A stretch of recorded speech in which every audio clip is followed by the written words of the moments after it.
ஹாலிடேஸ்னாலே அது நம்ம ஜிடி ஹாலிடேஸ் தான். GT holidays, south India's #1 travel brand. தமிழக சட்டப்பேரவை இடைக்கால பட்ஜெட் கூட்டத்தொடர் இன்றுடன் நிறைவடைகிறது. பட்ஜெட் மீதான உறுப்பினர்களின் கேள்விகளுக்கு நிதியமைச்சர் தங்கம் தென்னரசு இன்று பதிலுரை வழங்குவார் என்று தெரிவிக்கப்பட்டுள்ளது.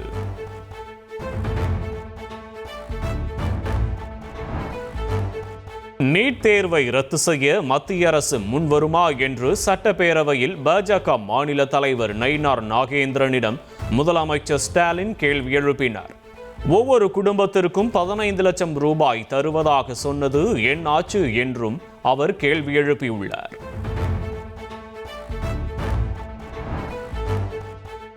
யார் ஆட்சியில் அரசின் கடன் அதிகரித்தது என்று சட்டப்பேரவையில் எதிர்க்கட்சித் தலைவர் EPS மற்றும் அமைச்சர்களுடைய காரசார விவாதம் நடைபெற்றது. வருவாயை பெருக்க ரிசர்வ் வங்கி முன்னாள் ஆளுநர் ரகுராம் ராஜன் தலைமையிலான குழு அளித்த பரிந்துரை தொடர்பாக வெள்ளை அறிக்கை வெளியிட வேண்டும் என்று EPS வலியுறுத்தினார்.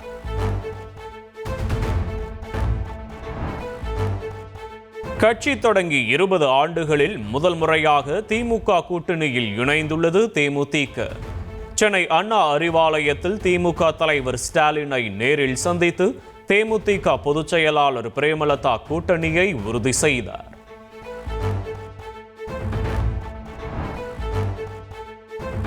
திமுக கூட்டணியில் தேமுதிகவுக்கு 7 தொகுதிகளும் ஒரு மாநிலங்களவை சீட்டும் வழங்கப்படலாம் என எதிர்பார்க்கப்படுகிறது. அருப்புக்கோட்டை தொகுதியில் விஜய பிரபாகரன் போட்டியிட வாய்ப்புள்ளதாகவும் கூறப்படுகிறது.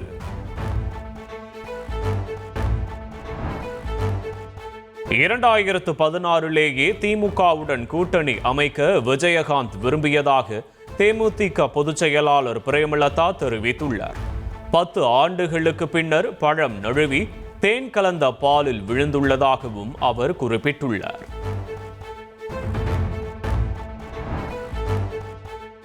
திமுக கூட்டணியில் தேமுதிக இணைந்ததற்கு விசிக, இடதுசாரிகள், மதிமுக உள்ளிட்ட கட்சிகள் வரவேற்பு தெரிவித்துள்ளன. தேமுதிகவின் வருகை மதசார்பற்ற கூட்டணிக்கு மேலும் வலு சேர்க்கும் என்று தலைவர்கள் தெரிவித்துள்ளனர்.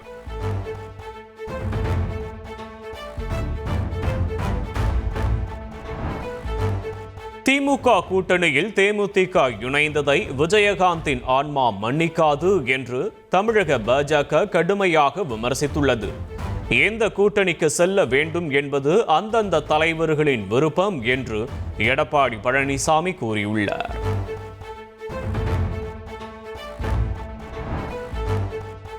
திமுக கூட்டணியில் தேமுதிக இணைந்தது வரவேற்கத்தக்கது என தமிழக காங்கிரஸ் தலைவர் செல்வ பெருந்தகை தெரிவித்துள்ளார். கூட்டணியில் தேமுதிக இணைந்ததால் காங்கிரசுக்கு எந்த அழுத்தமும் இல்லை என்றும் அவர் கூறியுள்ளார்.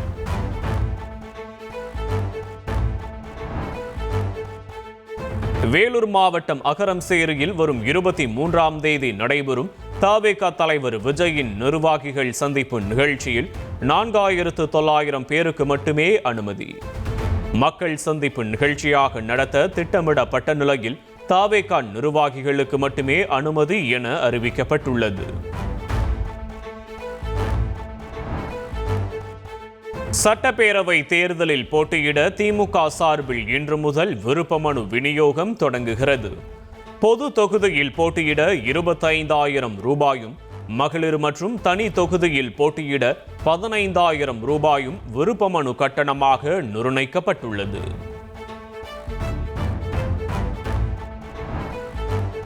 தமிழகத்தில் சட்டமன்ற தேர்தல் தேதி அறிவிப்பை தள்ளி வைக்க கோரி பாமக நிறுவனர் ராமதாஸ் சென்னை உயர்நீதிமன்றத்தில் வழக்கு தொடர்ந்துள்ளார்.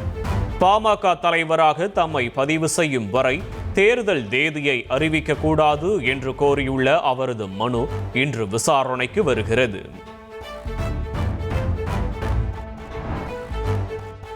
இனி ஆண்டுதோறும் கோடை காலத்தில் 2,000 ரூபாய் வழங்கப்படும். சட்டப்பேரவையில் அமைச்சர் கீதா ஜீவன் அறிவித்துள்ளார்.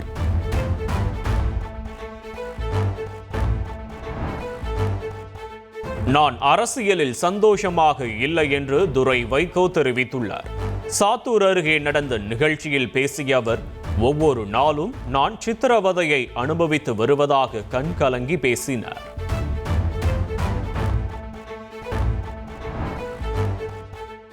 தேர்தல் சமயத்தில் அரசியல் கட்சிகள் இலவசங்களை அறிவிப்பதை உச்சநீதிமன்றம் கடுமையாக சாடியுள்ளது. தமிழ்நாடு உள்ளிட்ட அனைத்து மாநிலங்களிலும் வசதி படைத்தோரும் இலவச மின்சாரத்தை பயன்படுத்துவதாக நீதிபதிகள் கருத்து தெரிவித்துள்ளனர்.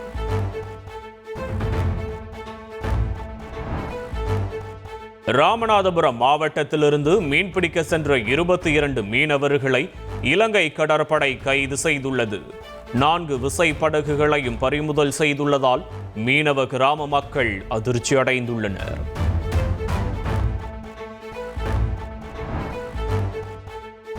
இலங்கை கடற்படையால் கைது செய்யப்பட்ட தமிழக மீனவர்களை விடுவிக்க நடவடிக்கை எடுக்குமாறு வெளியுறவு அமைச்சர் ஜெய்சங்கருக்கு முதல்வர் கடிதம் எழுதியுள்ளார். பிப்ரவரி முதல் வாரத்தில் யாழ்ப்பாணம் நீதிமன்றத்தால் விடுதலை செய்யப்பட்ட மீனவர்கள் தாயகம் திரும்ப நடவடிக்கை எடுக்கவும் அவர் வலியுறுத்தியுள்ளார்.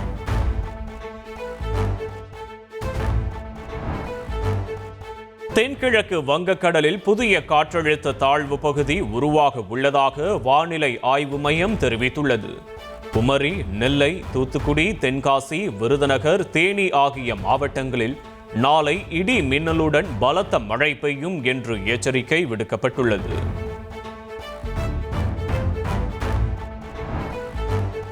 முதலமைச்சரும் திமுக தலைவருமான ஸ்டாலின் தலைமையில் அக்கட்சியின் மாவட்ட செயலாளர்கள் ஆலோசனை கூட்டம் இன்று நடைபெறுகிறது.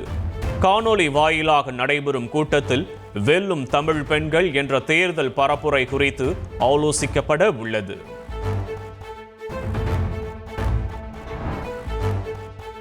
சென்னையில் ஆபரண தங்கத்தின் விலை நேற்று ஒரே நாளில் சவரனுக்கு 2160 ரூபாய் அதிகரித்துள்ளது. 3 நாட்களாக விலை குறைந்து வந்த நிலையில் நேற்று மீண்டும் விலை உயர்ந்து ஒரு சவரன் 1,16,000 ரூபாய்க்கு விற்பனையாகிறது.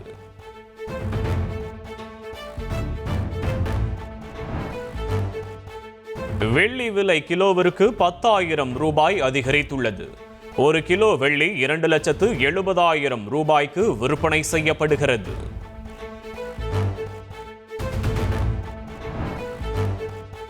AI தொழில்நுட்ப பயன்பாட்டில் தேசிய இறையாண்மை மற்றும் அனைவரையும் உள்ளடக்கிய தன்மைக்கு முக்கியத்துவம் அளிக்கப்பட வேண்டும் என்று பிரதமர் மோடி வலியுறுத்தியுள்ளார். வெளிப்படையான பாதுகாப்பு நெறிமுறைகளை உருவாக்குவதில் AI நிறுவனங்களுக்கு மிகப்பெரிய பொறுப்பு உள்ளது என்றும் அவர் கூறியிருக்கிறார்.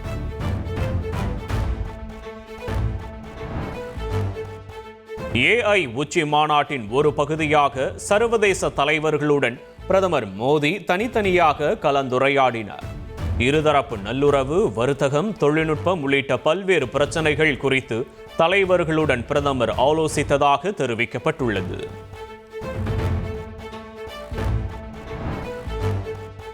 இருபத்தி மாநிலங்கள் மற்றும் யூனியன் பிரதேசங்களில் SIR பணி நடைபெற உள்ளதாக தேர்தல் ஆணையம் அறிவிப்பு வெளியிட்டுள்ளது.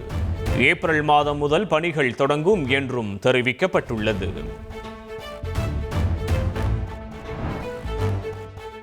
மனிதர்களை விண்ணுக்கு அழைத்து செல்லும் இஸ்ரோவின் ககன்யான் திட்டத்தில் விண்கலனை தர இறக்குவதற்கான ட்ரோன் பாராசூட் சோதனை வெற்றி. சண்டிகரில் வெற்றிகரமாக சோதனை நடந்ததாக DRDO தெரிவித்துள்ளது. ஆந்திர மாநிலம் விசாகப்பட்டினத்தில் இந்திய கடற்படை ஹெலிகாப்டர்களின் சாகச நிகழ்ச்சி நடைபெற்றது. ஹெலிகாப்டரிலிருந்து கயிறு கட்டி சாகசத்தில் ஈடுபட்ட வீரர்களை பொதுமக்கள் ஆச்சரியத்துடன் பார்த்தனர்.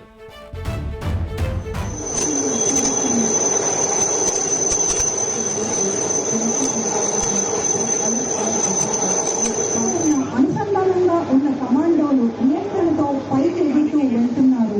వారి శిక్షణ, ధైర్యం మరియు సమన్వయం. கேரளா ஸ்டோரி 2 படத்தின் சென்சார் சான்றிதழை ரத்து செய்ய கோரிய மனு. சென்சார் போர்டு பட தயாரிப்பு நிறுவனம் பதிலளிக்க கேரள உயர்நீதிமன்றம் உத்தரவிட்டுள்ளது. பாகிஸ்தானின் கராச்சியில் குடியிருப்பு கட்டிடத்தில் ஏற்பட்ட வெடிவிபத்தில் 9 குழந்தைகள் மற்றும் பெண்கள் உட்பட 16 பேர் பரிதாபமாக உயிரிழந்தனர். ரமலான் மாதத்தின் முதல் நாளில் நடந்த துயர சம்பவம் குறித்து அந்நாட்டு அரசு தீவிர விசாரணை நடத்தி வருகிறது. ஈரான் விரைவில் ஒப்பந்தத்திற்கு வராவிட்டால் விளைவுகள் மோசமாக இருக்கும் என்று அமெரிக்க அதிபர் ட்ரம்ப் எச்சரிக்கை விடுத்துள்ளார். அடுத்த 10 நாட்களில் ஈரான் ஒரு ஒப்பந்தத்திற்கு வர வேண்டும் என்றும் அவர் கெடு விதித்துள்ளார். ஈரானை சுற்றி அமெரிக்க போர் கப்பல்கள் மற்றும் போர் விமானங்களின் செயல்பாடுகள் அதிகரித்துள்ளன. எந்த நேரத்திலும் ஈரான் மீது அமெரிக்கா தாக்குதல் நடத்தலாம் என்பதால் முன் எப்போதும் இல்லாத அளவில் போர் பதற்றம் அதிகரித்துள்ளது.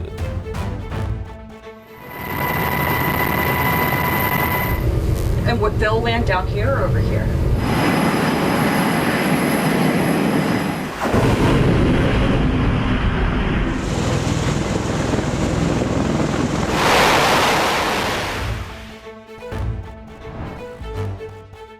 அமெரிக்காவின் அச்சுறுத்தலுக்கு மத்தியில் ஓமன் வளைகுடா மற்றும் வடக்கு இந்திய பெருங்கடலில் ஈரான் ரஷ்யா கடற்படைகள் கூட்டு பயிற்சியில் ஈடுபட்டுள்ளன. போர் பதற்றம் அதிகரித்துள்ள நிலையில் ஈரான் மற்றும் அமெரிக்கா நிதானத்தை கடைபிடிக்க வேண்டும் என்று ரஷ்யா வலியுறுத்தியுள்ளது. பொது அலுவலகத்தில் தவறாக நடந்து கொண்ட விவகாரத்தில் கைது செய்யப்பட்ட பிரிட்டன் மன்னரின் சகோதரர் ஆண்ட்ரூ 12 மணி நேர விசாரணைக்கு பின்னர் விடுவிக்கப்பட்டார். 66வது பிறந்த நாளில் கைது செய்யப்பட்ட ஆண்ட்ரூ மீதான விசாரணை தொடர்ந்து நடைபெறும் என்று பிரிட்டன் போலீசார் தெரிவித்துள்ளனர்.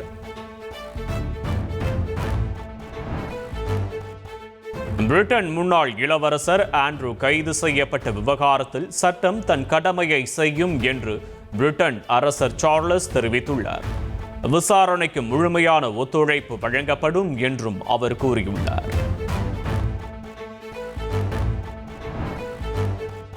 காசாவில் மறுகட்டமைப்புகளை மேற்கொள்ள அமைதி வாரியம் மூலம் $7 பில்லியன் நிதி திரட்டப்பட்டுள்ளதாக அதிபர் ட்ரம்ப் தெரிவித்துள்ளார். காசா மறுகட்டமைப்பிற்கு அமெரிக்கா $10 பில்லியன் வழங்கும் என்றும் அவர் உறுதியளித்துள்ளார். பிலிப்பைன்ஸ் நாட்டின் நெக்ரோஸ் தீவில் உள்ள கன்லான் எரிமலை வெடித்து சிதறியுள்ளது. சுமார் 6000 அடிக்கு மேல் சாம்பலுடன் கரும்புகை மேலெழுந்த வீடியோ காட்சிகள் வெளியாகியுள்ளன.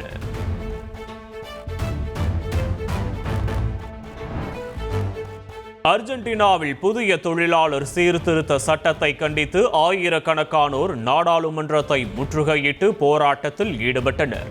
போராட்டக்காரர்கள் மீது போலீசார் தண்ணீரை பீச்சு அடித்து விரட்டியடித்ததால் பரபரப்பு ஏற்பட்டது.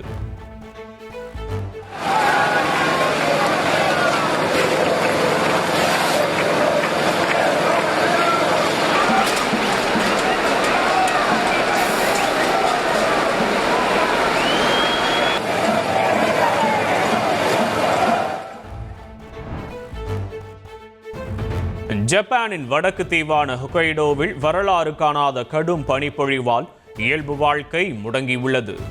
ரயில் பேருந்து சேவைகள் ரத்தாகி உள்ள நிலையில் பள்ளிகளும் தற்காலிகமாக மூடப்பட்டுள்ளன.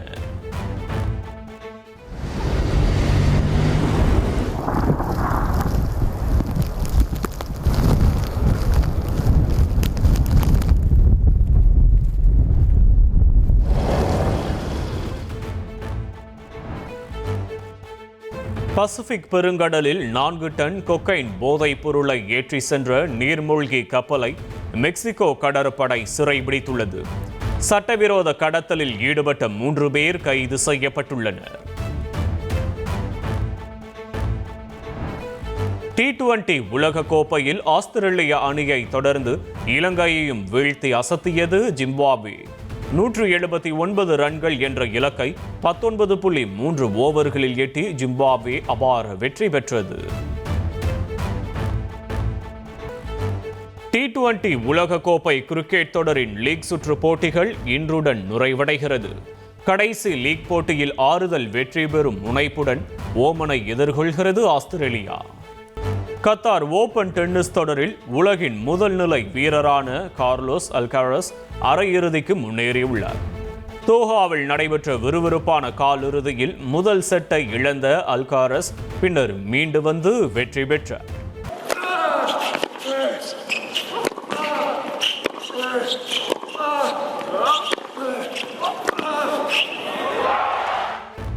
குளிர்கால ஒலிம்பிக்கில் புதிதாக அறிமுகப்படுத்தப்பட்ட ஸ்கை மவுண்டனியரிங் விளையாட்டில் ஸ்பெயின் மற்றும் சுவிட்சர்லாந்து நாடுகள் தங்கம் வென்று வரலாறு படைத்துள்ளன.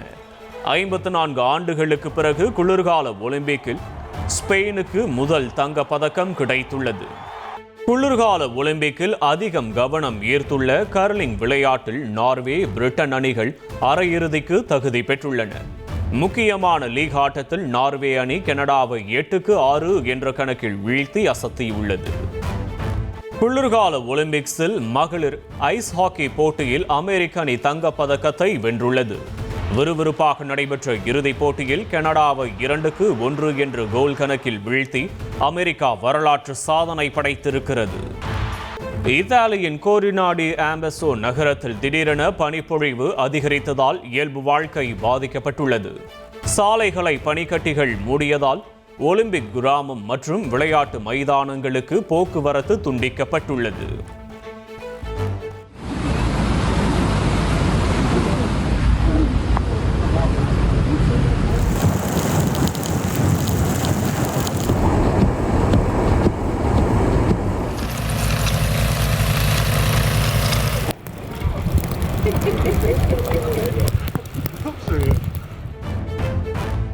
துபாய் டென்னிஸ் சாம்பியன்ஷிப் தொடரில் அமெரிக்க வீராங்கனைகள் கோகோ காஃப் மற்றும் அமண்டா அனிசிமோவா அரையிறுதிக்கு முன்னேறி அசத்தியுள்ளனர். காலிறுதியில் பிலிப்பைன்ஸ் வீராங்கனையை எதிர்கொண்ட கோகோ காஃப் 6-0, 6-2 என்ற நேர் செட் கணக்கில் மிக எளிதாக வெற்றி பெற்றார். நடிகர்கள் ரஜினி மற்றும் கமல்ஹாசன் இணைந்து நடிப்பதை ரெட் ஜெயின் நிறுவனம் உறுதி செய்துள்ளது. படம் குறித்த முக்கிய அப்டேட் இன்று வெளியாகும் என்றும் அறிவிக்கப்பட்டுள்ளது. ஹாலிடேஸ்னாலே அது நம்ம GT Holidays தான். GT Holidays, South India's #1 travel brand.